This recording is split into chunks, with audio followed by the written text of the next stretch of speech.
Bonjour, bienvenue dans la série sur l'électrodynamique classique.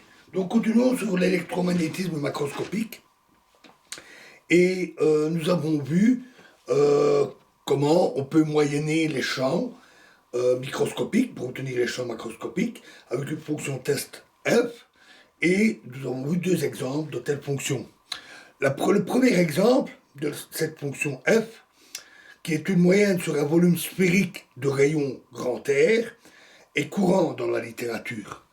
Il a l'avantage d'être conceptuellement simple, mais a l'inconvénient de présenter une discontinuité abrupte en R égale R, en petit r égale grand R, c'est-à-dire à la surface de la sphère. Cela provoque des fluctuations à petite échelle des grandeurs moyennées dès qu'une molécule ou un groupe de molécules entre dans ou sort du volume sur lequel est prise la moyenne.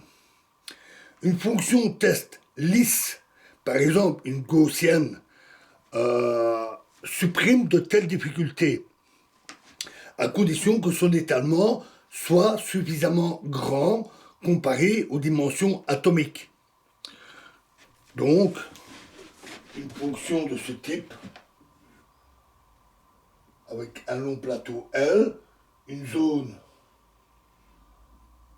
continue et lisse, ici, petite par rapport à L, et tous les deux très grands par rapport aux dimensions atomiques.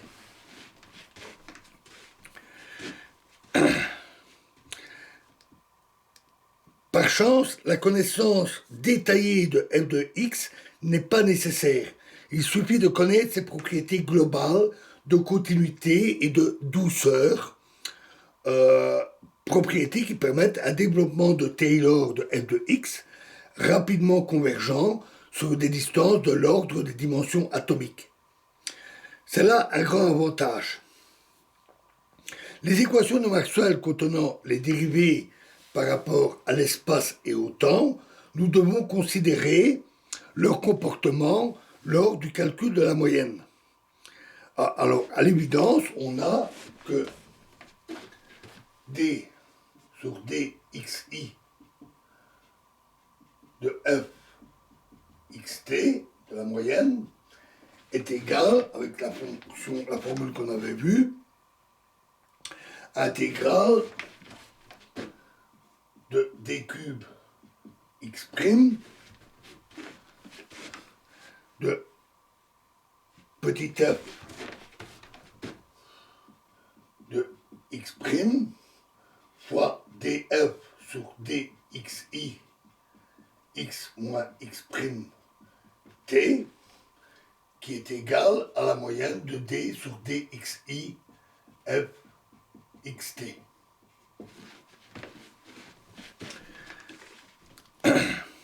Et on a aussi d sur dt de moyenne de f xt égale moyenne de d sur dt de f de grand F xt.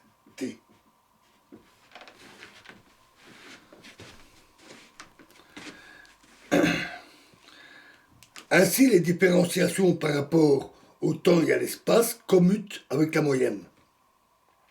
Nous pouvons maintenant considérer la moyenne des équations de Maxwell.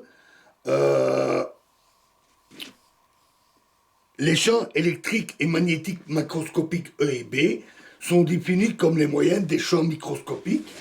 Donc E xt égale moyenne de petit e xt, et B xt comme la moyenne de petit b xt. Les moyennes des deux équations homogènes deviennent alors les deux équations macroscopiques. Moyenne de nabla B égale 0 devient nabla de grand B égale 0. Et moyenne de nabla croix E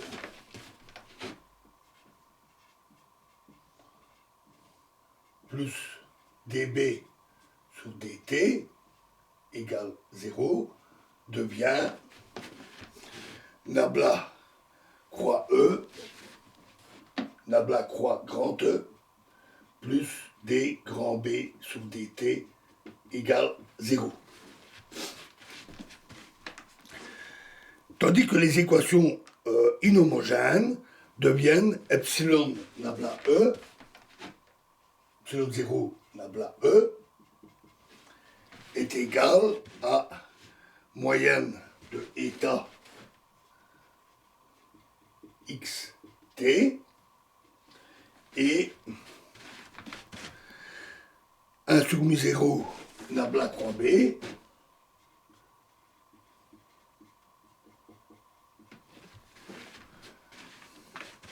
moins epsilon 0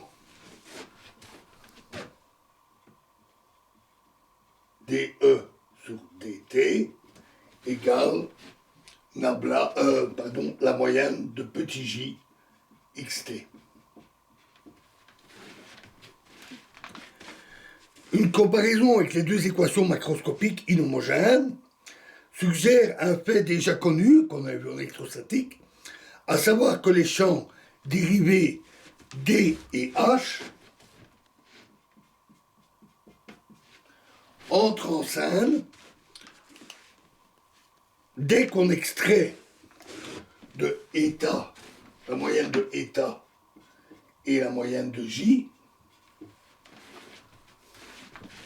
dès qu'on extrait certaines contributions identifiables aux propriétés globales du milieu. Il faut donc maintenant examiner ces moyennes de état et de J. Et c'est ce que nous ferons dans la prochaine vidéo. Je vous remercie.